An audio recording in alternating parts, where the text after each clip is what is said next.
Good morning, Dakota Tait with your 8:30 Hunter News update.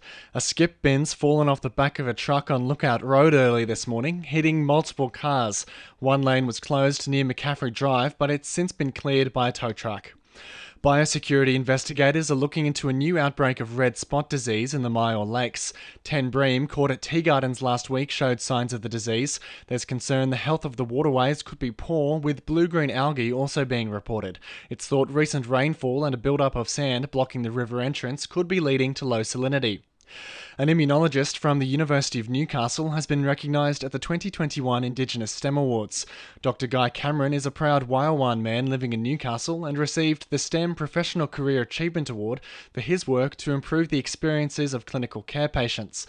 Dr. Cameron says Indigenous representation in medicine is important so patients feel comfortable talking about their health issues. And I guess understanding as a whole the clinical side of ear disease and how we might be able to better intervene in the future to make sure that kids, grow up well, have that language development, and making sure that sets them on a good trajectory for life. If you can't hear, then there's potentially going to be problems with education as you're growing up. The Maitland Rugby Union Football Club is taking ownership of Lawns Marcellin Park this week with hopes to redevelop and improve the grounds. The club purchased the park from the Catholic Diocese of Maitland, Newcastle after 3 decades on a peppercorn lease agreement. The future master plan for the site includes a multi-purpose centre, netball courts and an indoor swimming pool. There's just 2 days left to save the Martyrs GP Access After Hours clinic from closure. It's hoped an online rally today could win a government funding lifeline before it shuts its doors on Christmas Eve. The remaining clinics across the Hunter are also set to reduce their operating hours. There's concern the closures will put added pressure on emergency departments as well as longer waits for patients. A $200,000 grant from the federal government's RISE fund is set to provide much-needed funding for creative writing programs for primary school students. The Newcastle Writers' Festival will develop a region-wide program to engage and foster young creative writers to work on long and short-term projects in schools. Festival director Rosemary Milsom says a team of writers will work with schools to develop program content. Kids, particularly with COVID, have had a really tough couple of years, and that's been on our minds as well. At the festival, we did an online schools program this year because we couldn't do it in person.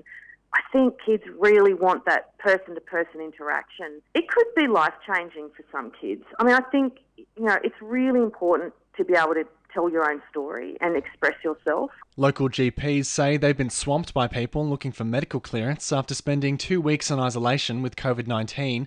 New South Wales Racing says the Newcastle Jockey Club won't be open to the general public on Boxing Day. Each owner will be allowed just one guest. And a child's being treated for shock after a car overturned in Mayfield yesterday afternoon. 2NURFM Sport. Jets women's defender Tiana Jaber is still buzzing after scoring her maiden A-League goal in the side's 1-1 draw with Western Sydney last Friday. The goal's extra special to the 21-year-old after a disappointing round 1, which left her with a red card and a loss. Jaber and the Jets will face Wellington next Monday on the Central Coast. Knights young gun Simi Sasagi has spent pre-season bulking up in a bid for the utility role after Connor Watson's departure. The 20-year-old says he'll play any role offered to him after only making 1 NRL appearance in 3 years due to injury and COVID. Sasagi says coach Adam O'Brien pulled him aside and encouraged him to transform from an outside back to a ball-playing lock. And Fullerton Cove-trained gelding Christian Brother nabbed his 14th win yesterday in Newcastle. And the winning numbers in the Oz Lotto are 3, 14, 18, 26, 30, 36, 43, and the supplementaries are 9 and 13. And now you're up to date with the latest 2NURFM Hunter News.